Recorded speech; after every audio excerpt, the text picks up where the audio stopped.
Welcome to today's meeting. We're happy to have you, whether you're here in person, on Zoom, or watching on one of our live feeds.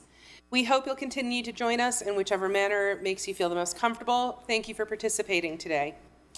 Our first order of business, please rise and join me in the Pledge of Allegiance.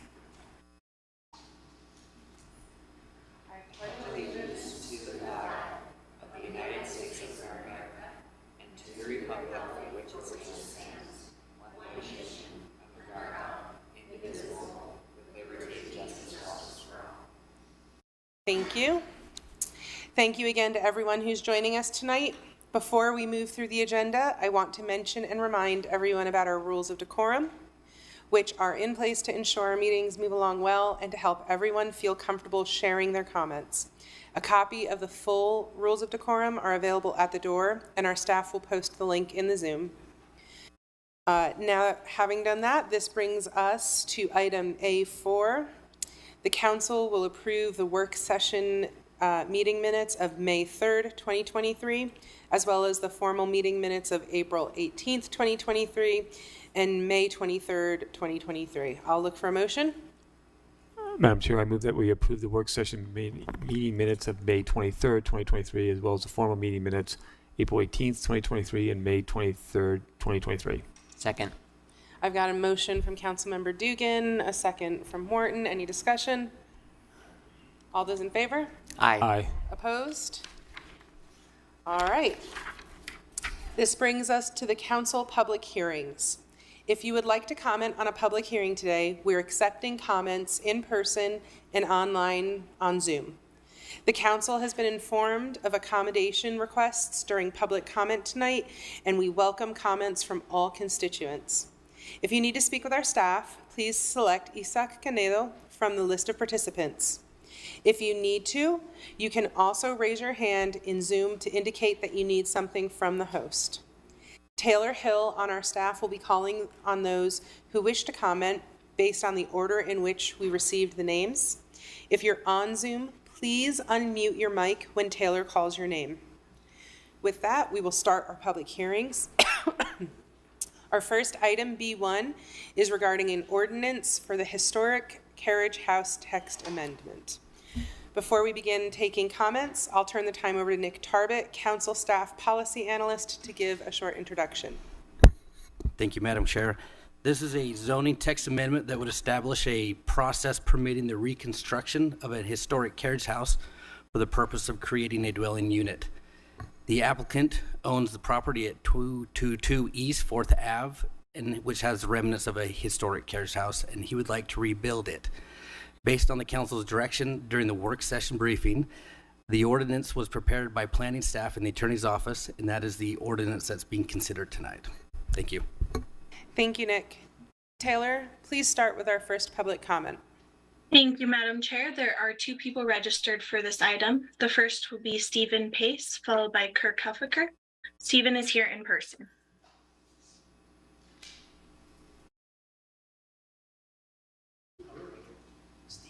The podium behind you, sir.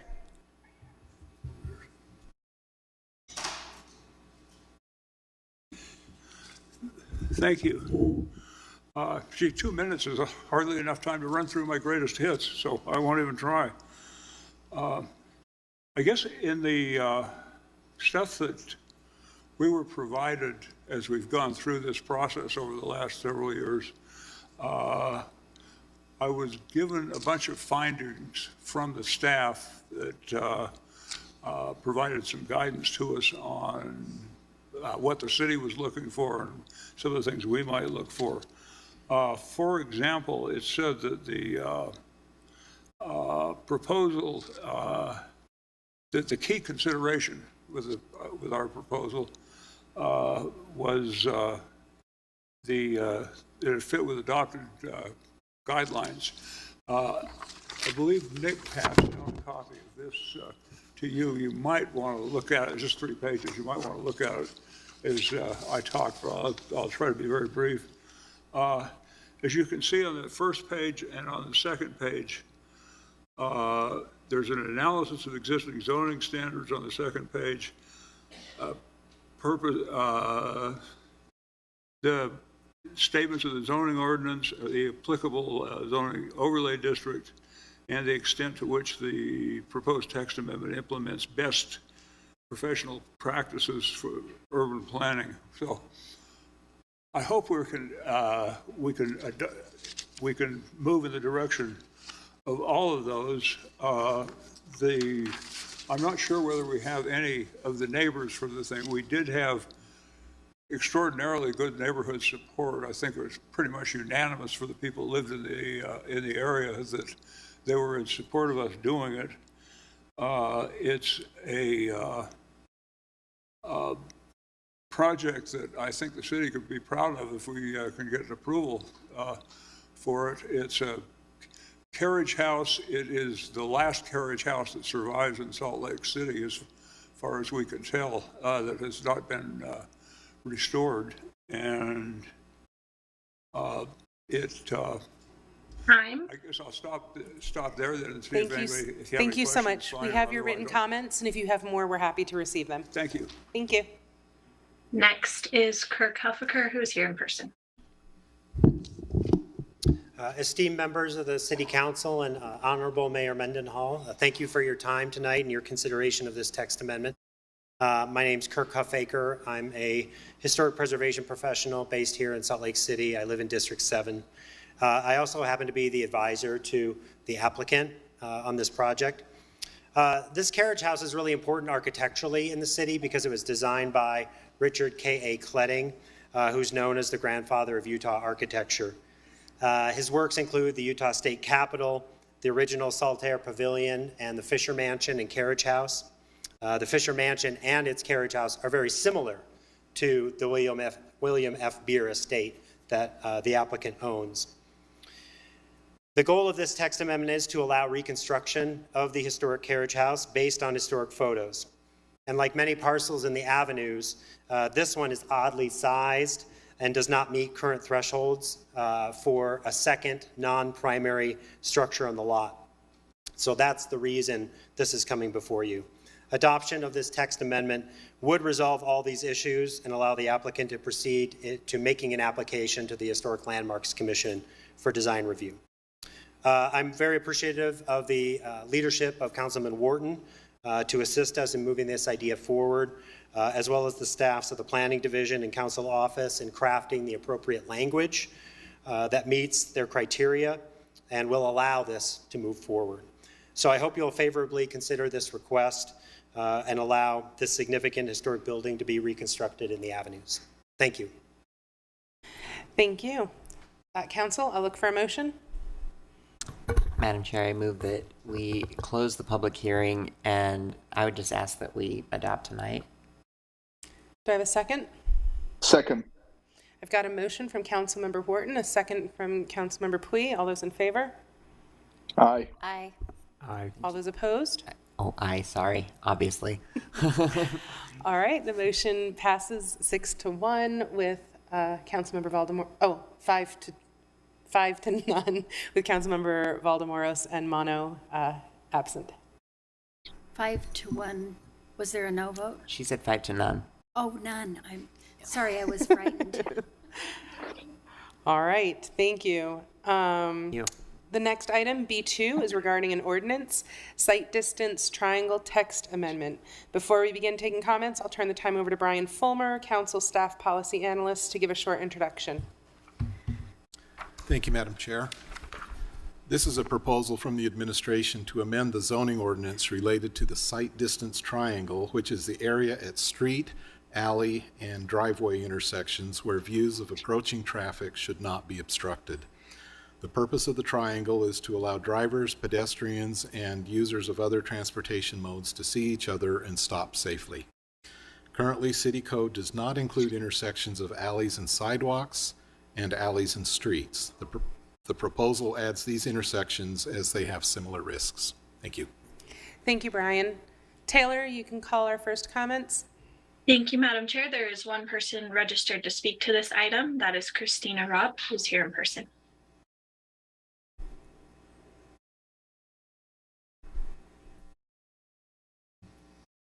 Good evening. I'm Christina Robb, and I represent the East Liberty Park Community Organization. Elko. I'm here tonight to thank the mayor and the city council and the planning commission and the planners for this, this great piece of legislation that really helps us on the east side of Salt Lake City, which is very hilly and very wooded. So we think it's a very exciting thing. One thing the ELPCO board would like you to do, if possible, is do some public outreach around the understanding of this particular ordinance, because it seems to be confusing folks as to the intention. I'm not sure, we don't really have any suggestions for that, what that would look like, but we would be happy to help in planning something like that to get the message across about the safety of the, especially students in our areas. Thank you so much. Thank you. All right, council, I'll look for a motion. Madam Chair, I move that the council close the public hearing and defer action to a future council meeting. Do I have a second? Second. All right, any discussion on the matter? I have a motion from Councilmember Dugan, a second from Pui. All those in favor? Aye. Aye. Aye. All those opposed? All right, the motion carries 4-0 with Mono, Valdemoros, and Wharton absent. All right, our next item is B3, an ordinance regarding Sugar House drive-through text amendments. Before we begin taking comments, I'll turn the time over once again to the amazing Brian Fulmer, Council Staff Policy Analyst, to give us a short introduction. Thank you, Madam Chair. This is a proposal initiated by the Planning Commission to amend the zoning ordinance that would prohibit new drive-through facilities in the Sugar House Business District. Currently, drive-throughs are allowed for financial institutions, restaurants, retail goods, and retail services in the business. Under the proposal, existing drive-throughs would be allowed to continue. This is not a citywide proposal. It would apply only to the Sugar House Business District. Thank you, Brian. Taylor, please start with our first comment. Thank you, Madam Chair. We have 6 people registered for this item. The first will be Judy Short, followed by Rebecca Davis, and then Lynn Schwartz. Judy is here in person.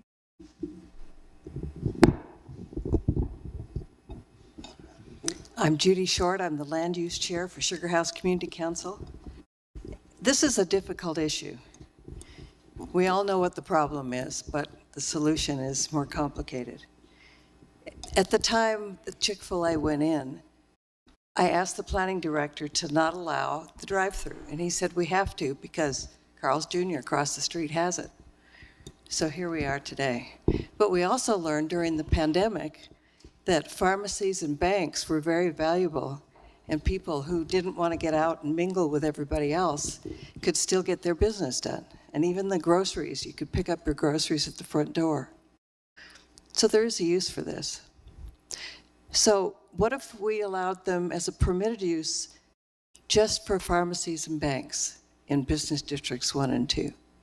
Don't make them conditional use because that creates problems. Unless you say the condition is something like you have to have a queuing space of 15 spaces on your property, not in the street. And part of the queue can't be on the public street or block anything else.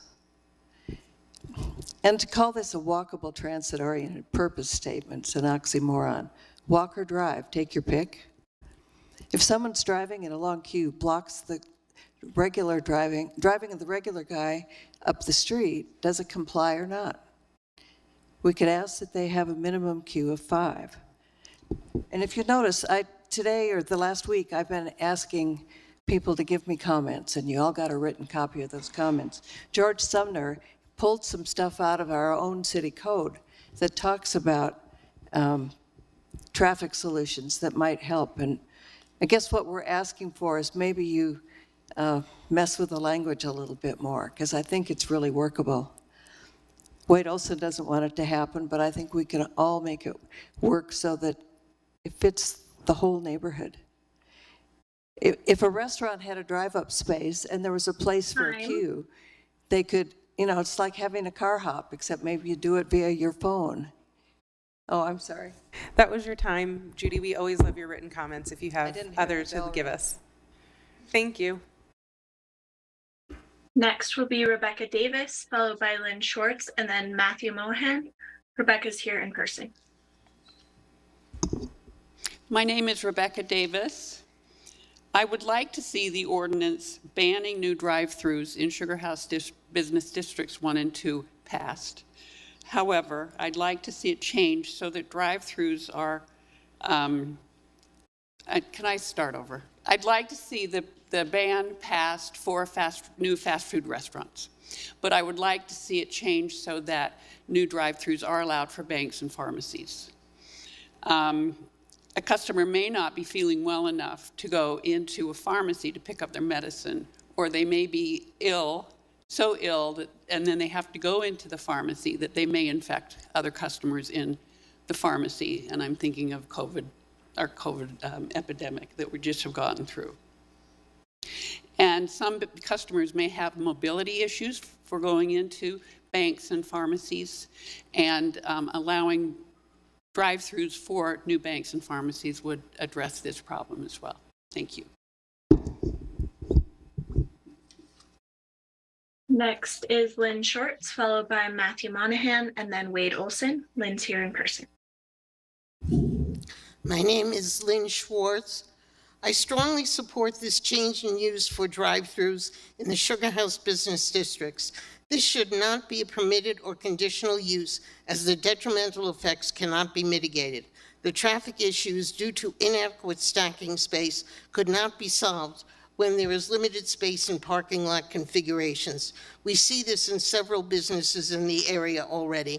The problems with air pollution are even worse. You can have cars waiting for at least 20 minutes when waiting to pick up food during business times.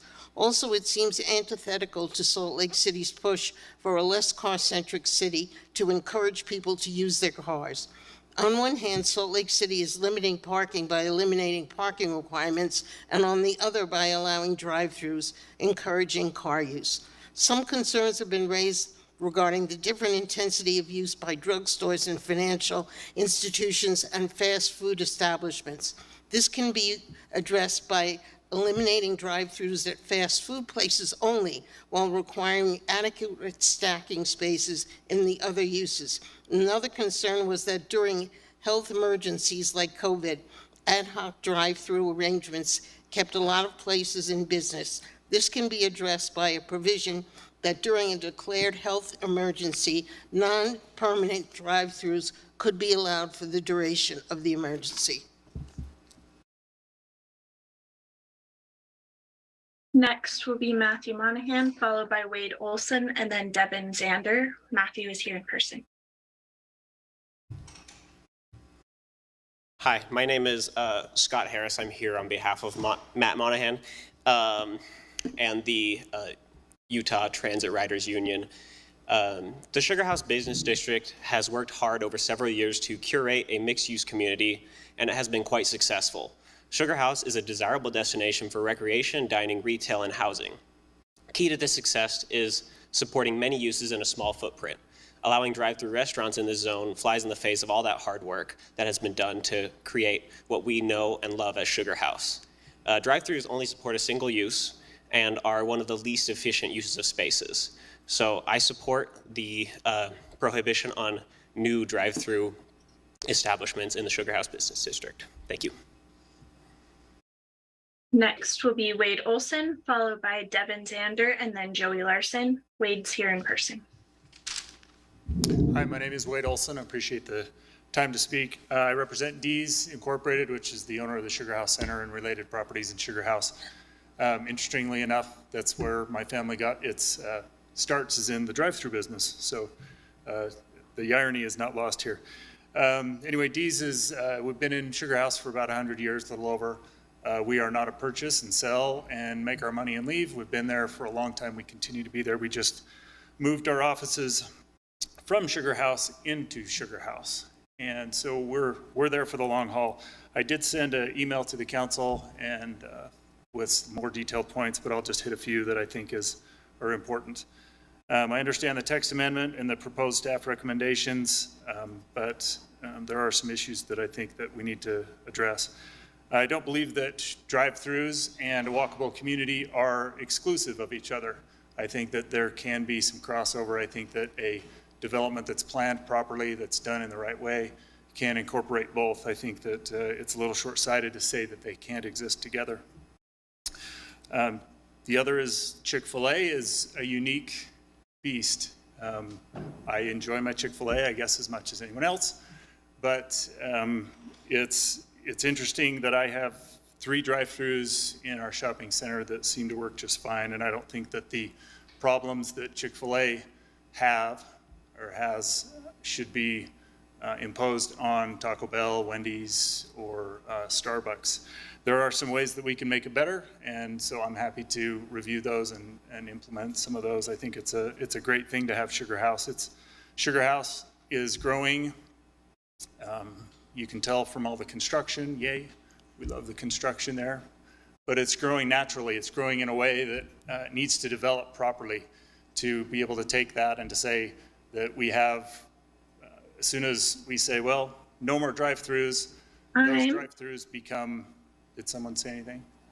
Oh, okay. It's your time. Drive-throughs become more important and will stay there for a much longer time. Thank you so much.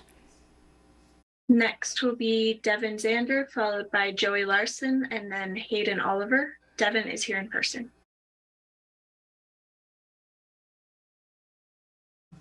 Hello, how's it going? My name's Devin Zander. I'm a resident of District 7. I just want to speak in support of the proposed ban on future drive-throughs.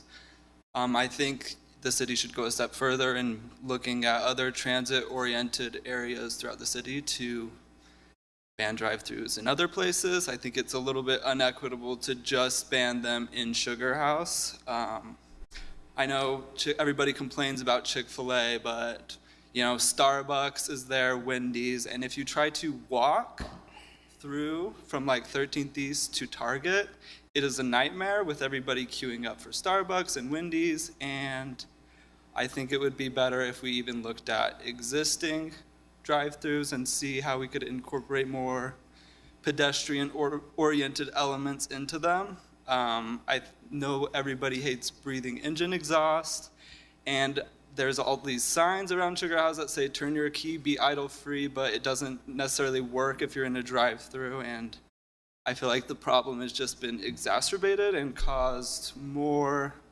driving, and we should be looking to reduce vehicle miles traveled citywide. That's all I have to say. Thank you. Next will be Joey Larson, followed by Hayden Oliver, and then Bernie Hart. Joey's here in person. I presume that's Jay Larson.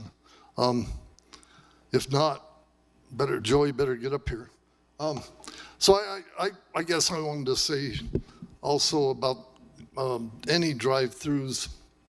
I believe we ought to consider banning probably all drive-throughs because it's just encouraging people to just stay in their car and use a lot of fuel and exhaust and pollution. There's probably ways to help some of those people mentioned who have mobility issues. Anyway, I just wanted to say I support banning of all drive-throughs.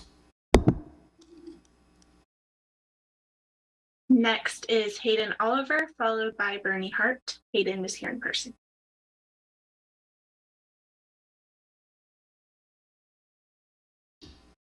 Good evening. I'm Hayden Oliver. I live in Sugar House. I walk around, bike around, and can you not hear me? Okay. Sorry. I'm Hayden Oliver. I live in Sugar House. I walk, I bike, I take the train, I drive sometimes, and the drive-throughs are a cancer on our community. They're destroying the place, creating smog, making it dangerous to be a person rather than a car.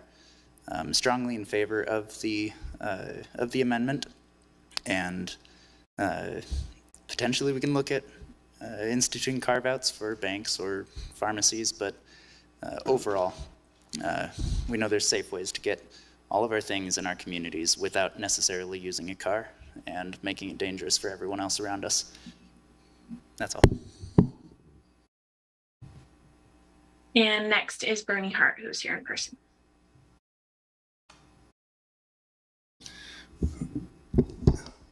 Thank you. I live in the area. I frequent McDonald's on 21st on a regular basis. If you shut it down, you'd probably do me a favor. I might lose about 10 pounds, which would probably be a good thing. But it's a busy area, and if you're going to maintain the drive-throughs that are there, which seems fair.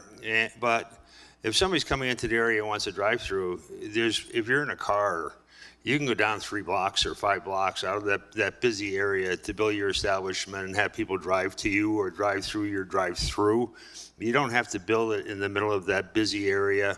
So I don't see any major problem for businesses that might be moving into the area that require a drive-through.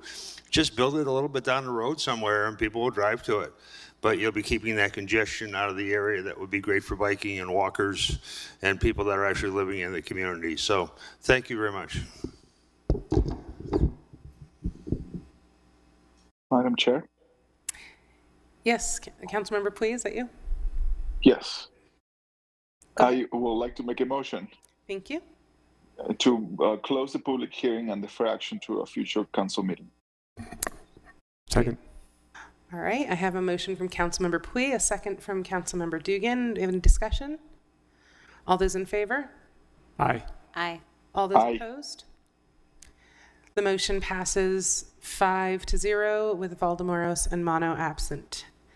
Our final public hearing is B4, a resolution regarding the Capital Improvements Program projects, also known as CIP.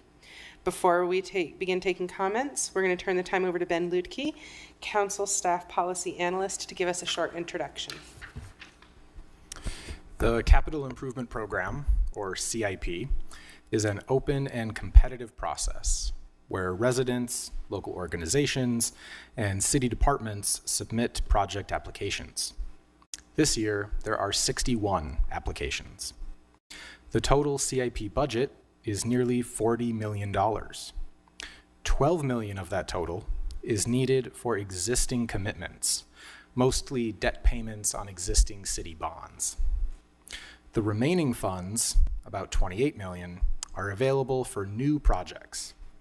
However, as happens every year, the available budget is not enough to fully fund all the proposed projects. The funding recommendations from the Resident Advisory Board and the mayor are available in the funding log, which is attachment 2 to the staff report. That funding log is being updated tonight to reflect the council's discussion earlier today. The council has a CIP webpage available at tinyurl.com/SLC FY24 CIP. Thank you. Thank you, Ben. Taylor, please start with our first public comment. Thank you, Madam Chair. There are 13 people registered for this item. The first will be Michael Mayo, followed by Sarah Wosley, and then Stephen Lemon. Michael, you may now unmute. Yes. Can you hear me now? Yes, sir. Perfect. Thank you. And thank you for the time to speak to this proposal. Just a background, my wife and I recently came to Salt Lake City and fell in love with your city. I like to think of perhaps as our city now. And in doing so, the backstory on this proposal very quickly is Liberty Park, dog walking every night, fell in love with the park, fell in love with the majestic greenhouse there, met Blake Wallard, who is the botanist, and learned about the program he was doing in terms of restoration, promoting the use of drought-tolerant plants, and fell in love with the facility. And someone who's actually built several houses saw the need for the facility itself to be reconstructed. So I was encouraged by Blake and others to go ahead and put together a proposal. And I see it as enhancing the beauty of the park itself and encouraging safe working conditions for both the preventative and corrective actions. I think both parks, both Liberty and Jordan itself, would do well by having their facilities improved. And as I understand as well, in Cleveland, we have an east-west issue as well in terms of finding common projects that provide a common identity and urban identity. And this project falls well in that, and it gives rise to both properties and in both parks. Initially, this project was not funded or not encouraged, not recommended for funding. And consequently, given the urgency and the need for this program, we believe, we went back and took a couple of things off the table. Specifically, we went back and took off a marketing study that was part of the issue, and also another one on redesign. I think I ran out of time. But again, I encourage you, please, go. Thank you. If you want to submit the rest of your comments in written form, we'd love to have them. Taylor, who's next? Next will be Sarah Woolsey, followed by Stephen Lemon, and then Judy Short. Sarah, you may now unmute. All right. Hello, this is Sarah Woolsey. Are you able to hear me? Yes, we can hear you. All right, Sarah Woolsey. I'm with District 7. I'm with Friends of Fairmont Park. I am here to support tonight the citywide park restroom planning study and Fairmont restroom conceptual design. We are excited that Salt Lake City is a world-class city, and we think world-class cities should have world-class restrooms available for patrons, for tourists, for the people that come through. We know that restroom safety and vandalism have been ongoing problems in city parks, especially large, heavily used parks. Fairmont Park is a vital park. It's lively. It has lots of people using it. And there's a lot of times when we're not able to use the restroom. So we're proposing in the CIP a planning study to update the planning guidance for parks and restroom policy and give the city a long-term vision for how restrooms can be developed to meet the needs of the parks and the citizens. We'd like to revisit the policy guidance outlined in the 2013 executive branch memo that we've referenced. It's the cost of building public restrooms. That could be updated and learn from large cities that have tackled this problem, just like Salt Lake City can do. We also hope that we can have support from consultants. We have public engagement and the creation of citywide park restroom planning study that makes a difference for the entire community.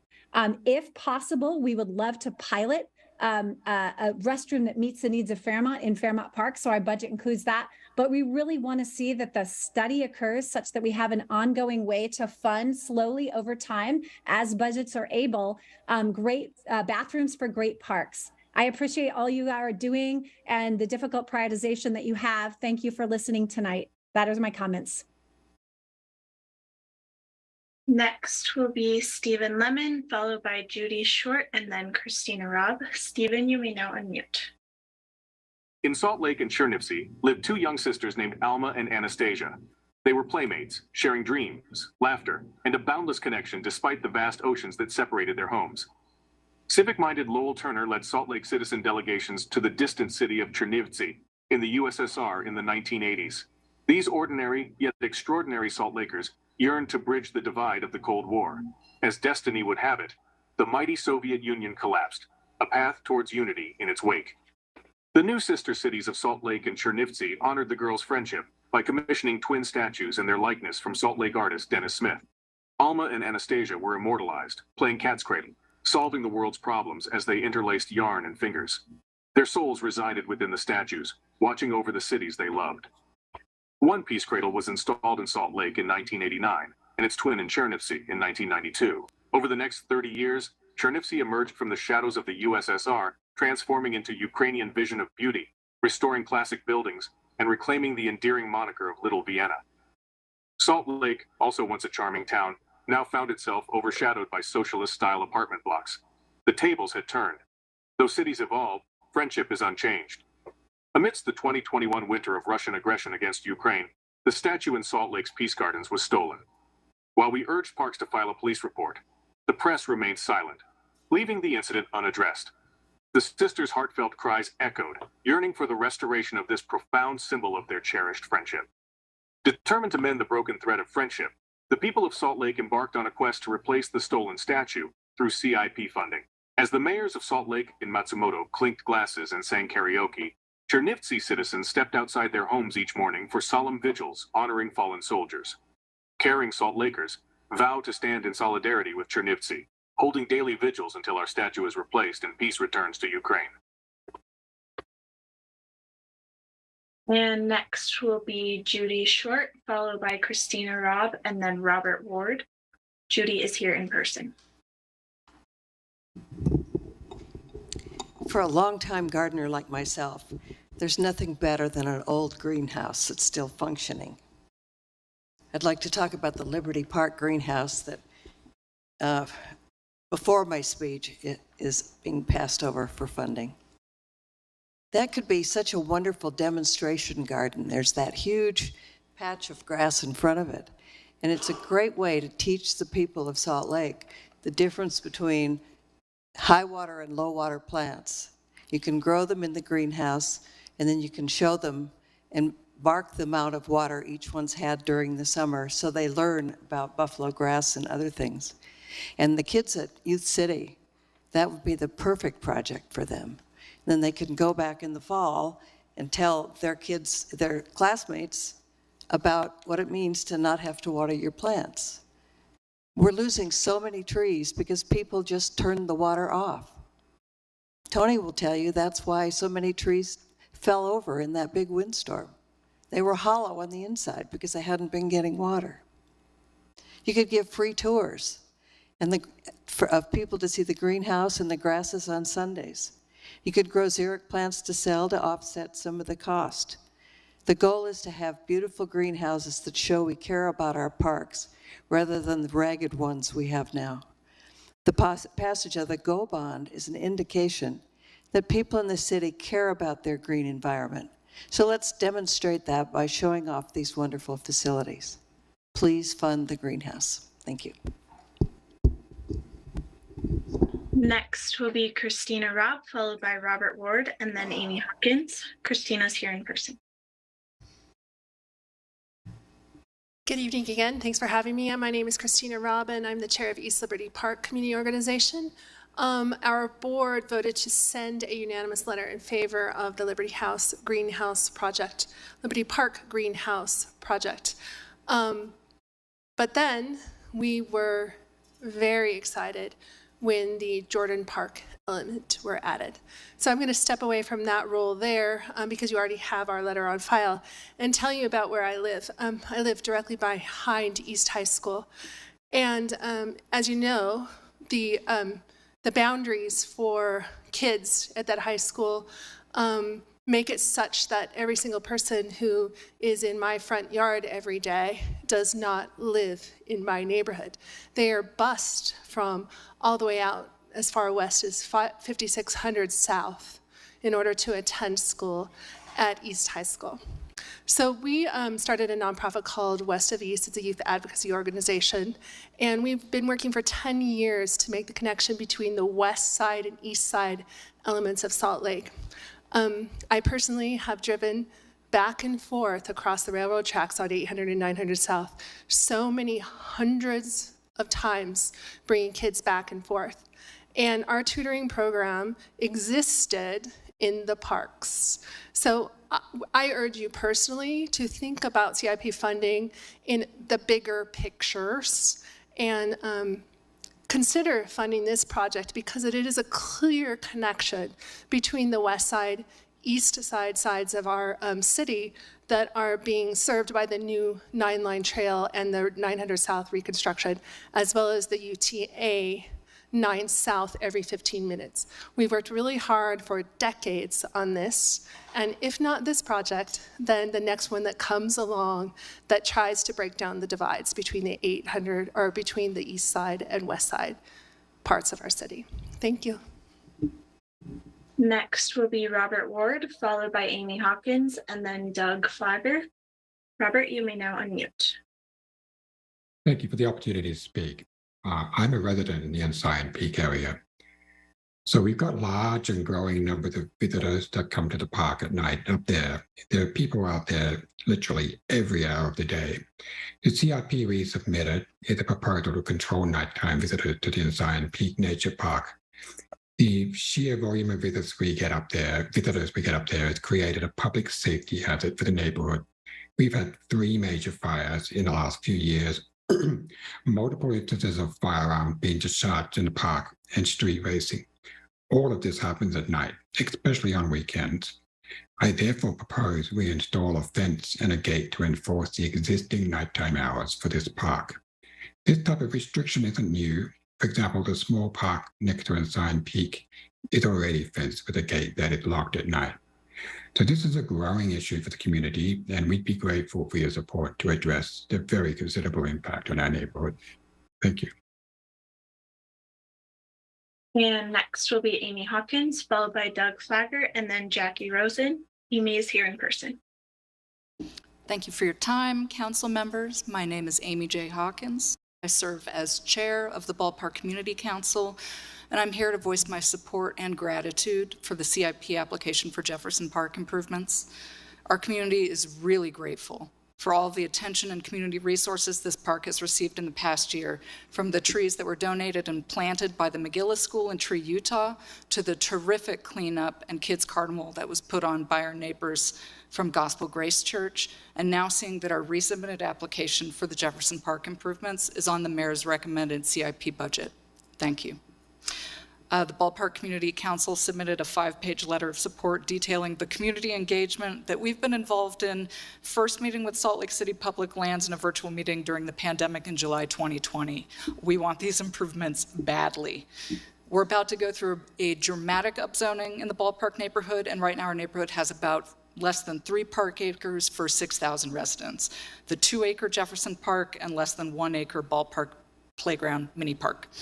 The city's 2019 Parks Assessment designated our area of the city high need area, because that's considerably less than the city average of 3.5 park acres for 1,000 residents.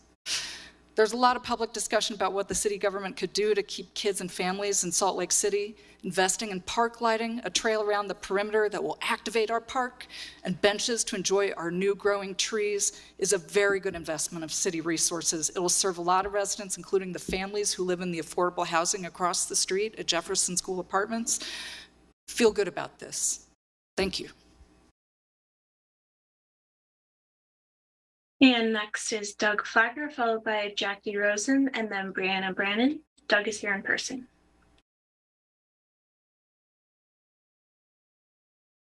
Hi, my name is Doug Flagler. I serve on the Ballpark Community Council and the Central Ninth Community Council. Our house sits right there on the border of the 2 councils.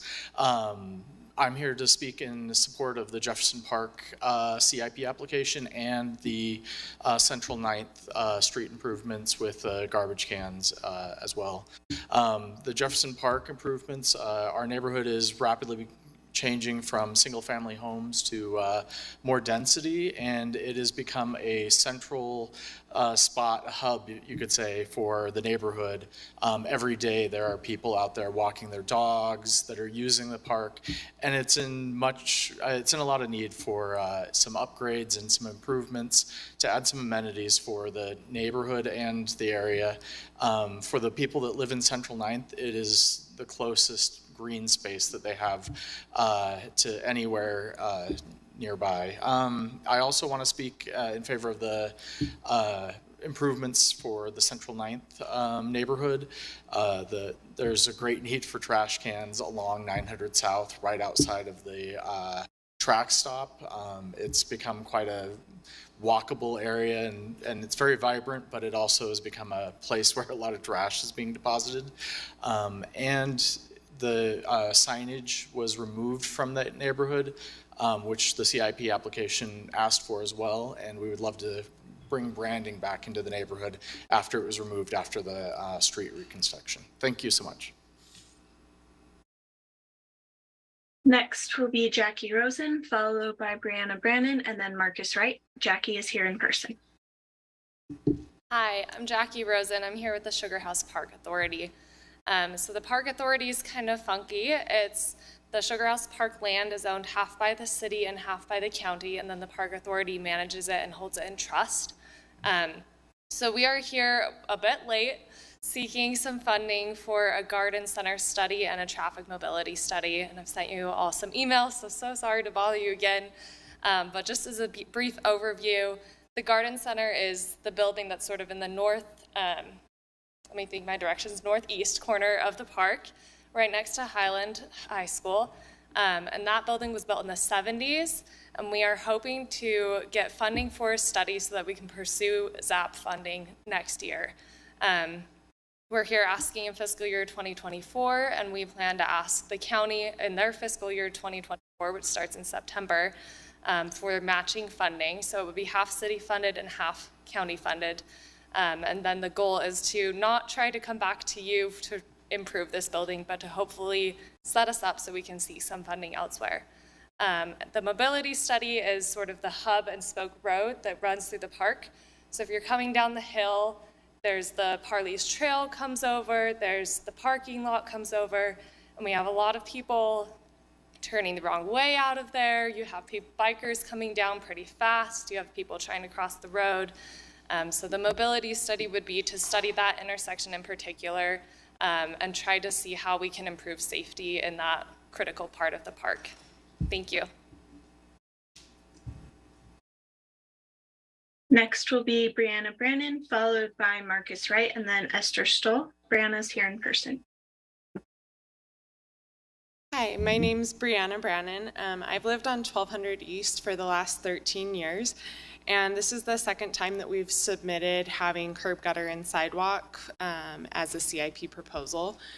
Both times it has not been recommended, and the cost for the project has increased substantially from the previous request to this year's request.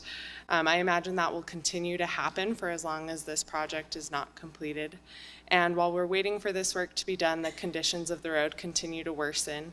The road conditions lead to water collection in the road, which is speeding up the rate of deterioration and increases the prevalence of bugs and other problems that standing water creates.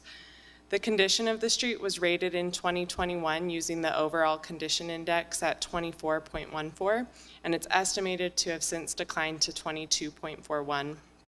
In 2019, the council policy goals and metrics established the goal to increase the overall condition index of the city's streets network from poor to fair. The continued deterioration of 1200 East over the next several years will likely bring the condition below the threshold of 15, which has qualified other streets in the city for reconstruction in the 6-year plan. Despite that likelihood, 1200 East will be ranked as having some of the worst conditions in the city, and there are not funds in that program either to complete this work. 1200 East is frequently used by people in the neighborhood for walking dogs, kids riding bicycles, and families, but due to the lack of sidewalk, they're forced to walk in the road, creating potential safety concerns. Addressing these challenges becomes not only a matter of infrastructure, but also a crucial step towards ensuring the well-being and safety of the neighborhood. Others in the neighborhood are also in favor of this work being completed, and in an effort to get this project completed before costs rise even further and cost taxpayers additional funds, I hope that this project can be reconsidered. Next will be Marcus Wright, followed by Esther Stoll, and then Cindy Cromer. Marcus is here in person. Hello, my name is Marcus Wright, and I'm here to speak on behalf of the Jefferson Park improvements. I'm a neighbor of the park, but I also represent a larger group of neighbors called the Friends of Jefferson Park. Jefferson Park is located in the Ballpark neighborhood and is some of the only green space in Ballpark, Central 9th, and Granary. And as mentioned before, we have some of the lowest per capita acres of green space in the city. In the Ballpark Station Plan, it's stated that expanding park amenities and maintenance is a priority. Jefferson Park is a Salt Lake City park, but it doesn't feel like one. It's had very little upkeep and investment over the years. It lacks signage, any improvements in lighting, or much else in the way of amenities. Our application is asking the city to preserve and improve an already existing park that is likely to see much heavier use with the change to the ballpark zoning. We're asking for money to put a walking path around the detention pond berm in the park, similar to what Liberty Park has. And if the budget allows, we're asking for signage, lighting, trash cans, and benches. The area around the park is transitioning quickly.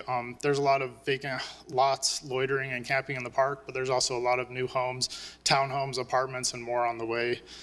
We feel that a walking path is a perfect fit for this unique park. It will draw additional residents into the park for healthy activities of walking and staying active outside. It'll encourage people to explore all corners of the park throughout the day and the year and increase population activation and safety in the park. Our application is supported by the surrounding community councils and many residents. So we ask that you please consider and vote in favor of the Jefferson Park improvements. It's an investment in a beloved city park in the ballpark neighborhood and in green space equity in the city. Thank you for your time. Next will be Esther Stoll, followed by Cindy Cromer.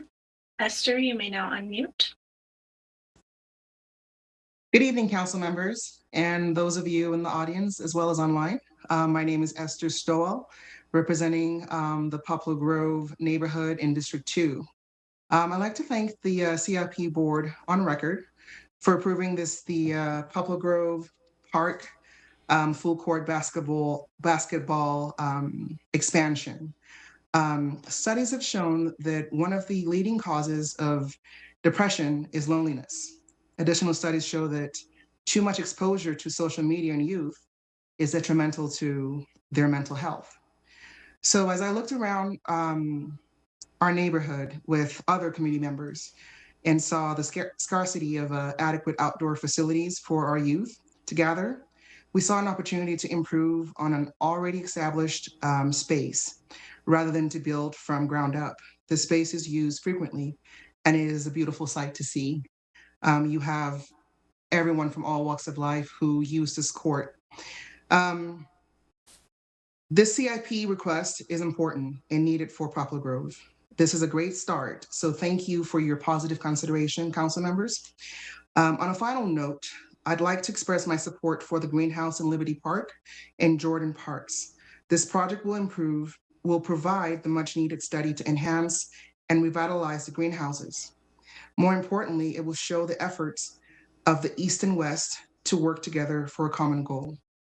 I appreciate your time and consideration in all of this, and I appreciate what Mr. Mano,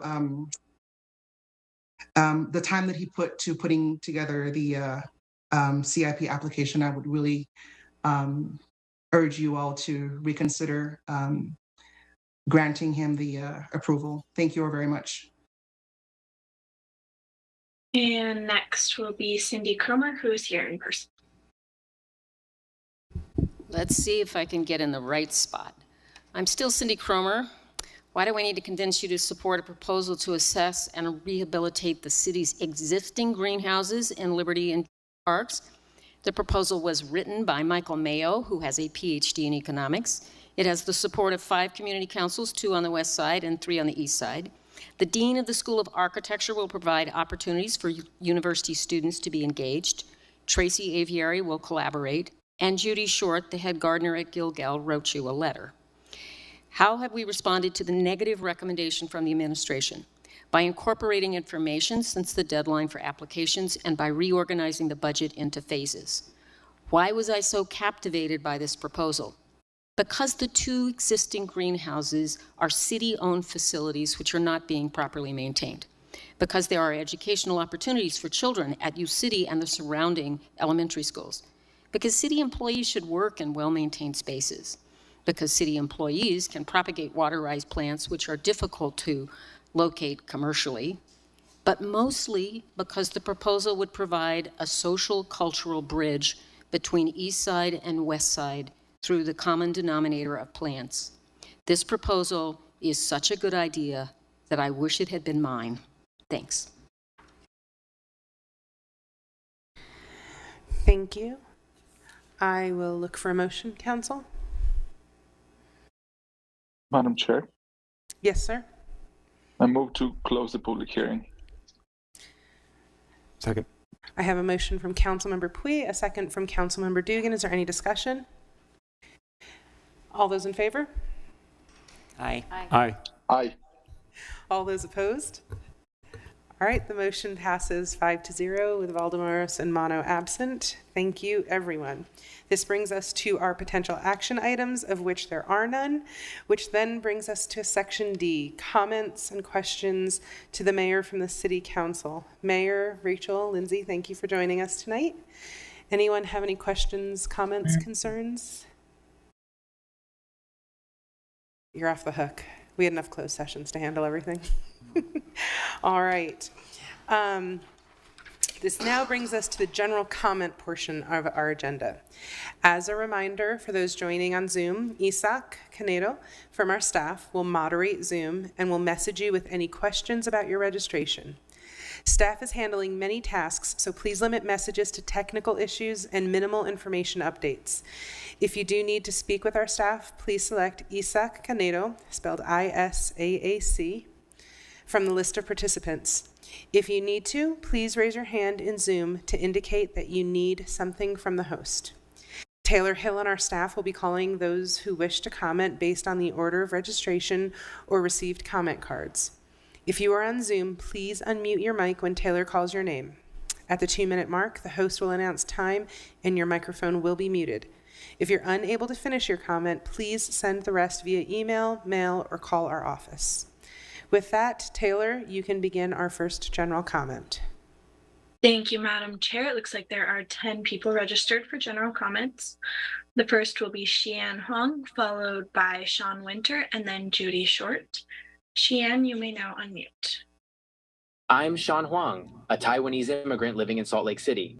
I'm here to present a wonderful opportunity to rekindle the relationship with our sister city, Keelung, Taiwan. It's been 3 years since we last connected due to the pandemic. However, I will be visiting Taiwan on Thursday, August 10th, to reunite with my family and friends. Over a month ago, on the request of Catherine Matheson, manager of Sister Cities Advisory Board, I reestablished communication with Keelung City by setting up email, telephone, and social media connections. As a Salt Lake citizen, I see this visit a golden opportunity to bring greetings and a meaningful gift to Keelung, in line with Sister Cities' commitment to keep the relationship alive. What can be more heartfelt and meaningful than a citizen's gesture to fulfill the mission of Sister Cities without spending public funds? However, Ms. Matheson turned down my offer, citing the absence of a policy regarding gifts to sister cities. I am perplexed by this rejection, given the dozens of gifts we received and offered in the past, not usually delivered by city officials. Her decision overlooks the value of citizens' contributions and wastes public resources. Mayor, I kindly request your opinion on my intention to personally deliver the greeting and gift to Keelung City. I want to emphasize I'm not seeking public funds. I'm offering my in-kind donation, worth thousands of dollars, to strengthen the bond between our cities. Having grown up in Taiwan and being fluent in the language and etiquette, I am confident in my ability to act as a positive ambassador for Salt Lake City during this visit. I hope my effort to rekindle the sister cities relationship will be embraced, as I'm eager to represent our city and create a lasting connection with Keelung. The wise words of Taiwanese say, face-to-face contact can do wonders in nurturing relationships, surpassing the limitations of faceless interactions. I am committed to making this sister cities relationship a success. Thank you. Next will be Sean Winter, followed by Judy Short, and then Justin Butterworth. Sean, you may now unmute. Can you hear me? Yes, sir. Okay. Thank you for allowing me to speak. As maybe some of you are aware from this morning, there was a person who was run over in downtown Salt Lake when a person leaving their house from a parking structure ran over this person who was apparently sleeping in the driveway. I am going to assume, and I hopefully am correct, is that this person was homeless.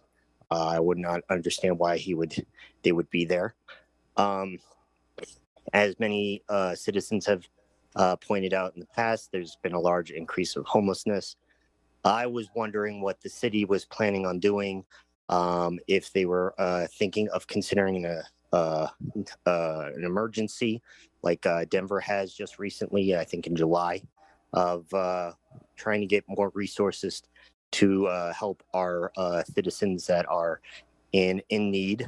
and how if it's time to do that. We are seeing seems to be more and more homeless spread out throughout the county, and as I am a big favor of the housing first, we know that it's just taking too long because of everything just being more expensive and harder to build and more costly. So I was wondering or hoping that the city would consider maybe applying for emergency funds and using that to help the homeless that seem to be crowding up more of our parks and places. Thank you. Next will be Justin Butterworth, followed by Tom Asiloy, and then Charlotte Brimhall. Justin is here in person. Hi, good afternoon, everybody. My name is Justin Butterworth. I'm with Affordable Housing Council of Utah. And like the gentleman that just spoke before, the solution for homelessness is difficult. I think we can provide, with our partnerships throughout the city and the state of Utah, some solutions. My understanding is the state of Utah needs 10,000 units within 5 to 6 years. That's a heavy goal.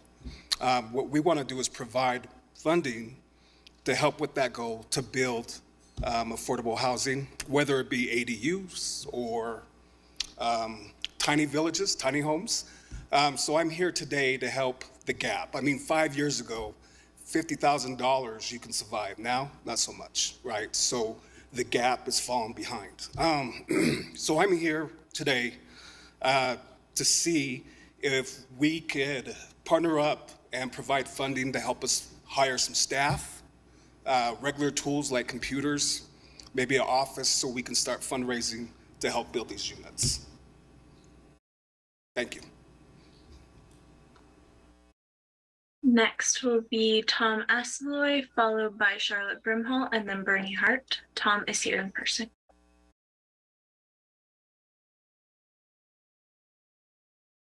Tom, are you here? I think Tom may have gone, Taylor. I don't see anyone responding.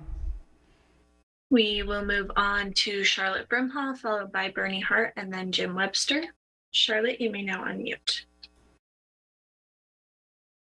Hello, can you hear me? Yes, we can hear you. Well, first of all, I'd like to thank you for the opportunity to speak to you today. I'd like to reiterate the urgency with which we need to establish some form of adequate shelter for those sleeping on the streets. As you can remember, last winter was particularly treacherous for the unhoused individuals among us. We had one night in which 5 people froze to death on the streets. I've been working with the Nomad Alliance on a proposal for you modeled after Denver's successful sanctioned campground called the Colorado Village Cooperative. We're looking forward to working with Salt Lake City on a pilot project for a sanctioned campground this winter. Our unhoused population has a very pressing upcoming need for a safe area in which they can shelter during the cold winter. It's not guaranteed that we will not have a repeat of last year's record-breaking snowfall and cold temps.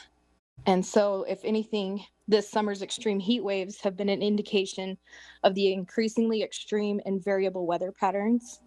And we should prepare for the worst case scenario for this winter. The homeless population, like mentioned before by previous speakers, is growing in the face of challenging economic circumstances, and they need our support. We cannot afford further deliberation on this or shuffling around of funds and resources. What's decided in the next few weeks is going to make the difference between life and death for our unhoused and vulnerable individuals. We're looking forward to working with you on an immediate solution in which a sanctioned campground would provide. Thank you for your time and consideration on this very urgent matter. Our unhoused population is depending on us to do the right thing. Thank you. Thank you. Taylor, Tom is back now. Mr. Tom? Are you Tom? All right. Hello, my name is Tom Vasiliou, and I'd like to bring to your attention something I see. It doesn't make no sense. We built big 4 or 5 story buildings, and we restrict the roads, and that's not good for the city. You know, we make more pollution by making the roads smaller and big sidewalks for nobody to walk in. And what can you do about that? Can you stop this? I think this is assault against the environment. Also in the west side, I see if you go 8 south, 13 south, 7 south, big concrete slabs on the side of a sidewalk, restricting again the street to 1 car. And what's the meaning behind this? I don't understand. Could you please fix it? Thank you very much. Next will be Bernie Hart, followed by Jim Webster, and then Tom Lund. Bernie is here in person.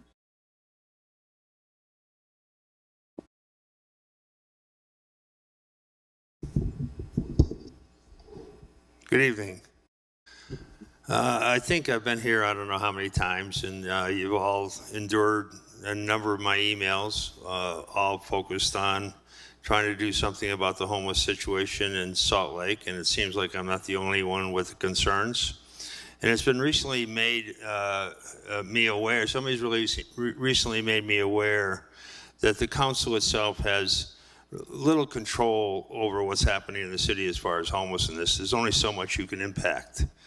But there are a couple of things that you have control over that could have a major impact on how homeless is dealt with in the city. And that is the outreach funding you do. I believe that it is the programs that are out there, not because of lack of caring and a lack of hard effort by the outreach workers, because they care, but the programs that they're sending people into may not be effective. And that makes, and a lot of these people have been into these programs a number of times, that makes life difficult for these outreachers to be successful. I think you're spending an outrageous amount of money on a project, on programs that are well-intended, that are producing poor results. And I think that we could all be serviced better if we could create some awareness about how effective those programs are in actually getting people into shelters off the streets, because if they were effective, we would not be dealing with the problems at the level we're dealing at them now. Life would be so much easier for you if we could actually move people off the street. And you start that with effective outreach. So I'd love to have a discussion with whoever was interested in talking about that particular part of homelessness and see what could be done. So thank you. Have a good night. Next will be Jim Webster, followed by Tom Lund, and then Kasina Kanasiba. Jim's here in person.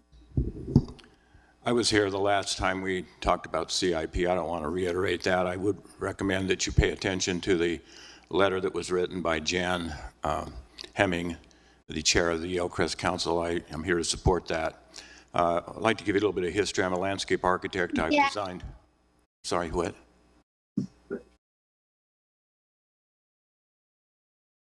What was that? We had an accidental unmute. I think you can continue. Was my time up? No, we're gonna We need to restart the timer. restart the timer, please. Okay, go ahead. Okay. Sorry, My name is Jim Webster. I'm a landscape architect. I'm here to support the letter that was written to you on behalf of the Yellowcrest Community Council by Jan Hemming. I won't spend time on that. I would like to remind you that Miller Bird Refuge was donated to the children of Salt Lake and the region. And I live adjacent to the park. I see children down on the lower path every day. It's 15 to 20 degrees cooler year-round. In the summer, as much as 60 degrees cooler. The children migrate down there. That's why they want to be there.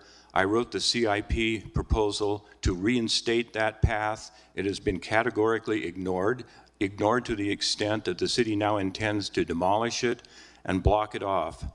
I would hope that you would exercise your checks and balances authority to take a look at those kinds of things that are happening in our city that are not intended by the applicants of the CIP process.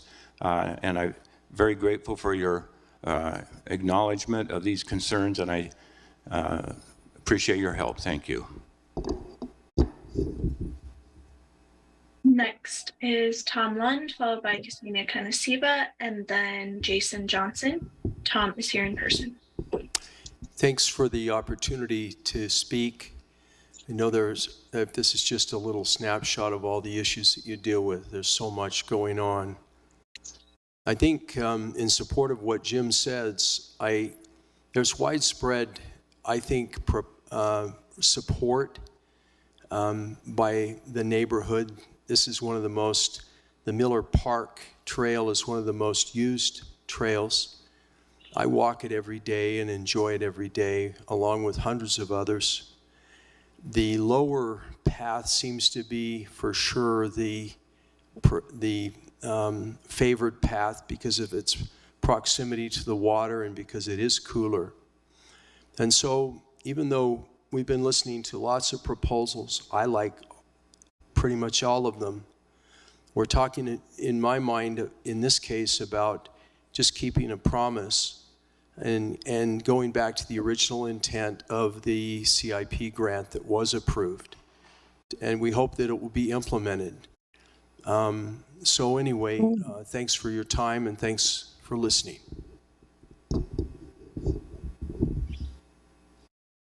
Next will be Ksenia Kanasiba, followed by Jason Johnson. Ksenia, you may now unmute.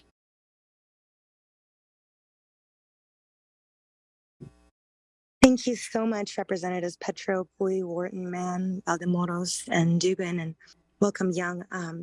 Thank you for all your hard work to pass the $500,000 appropriation grant for a sanctioned campground.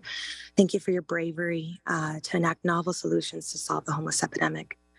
We're so excited to work with the City Council and present our sanctioned campground plan that's steeped with input and collaboration by lived experience experts, our friends living in tent cities all over the city, and the best practices from across the country.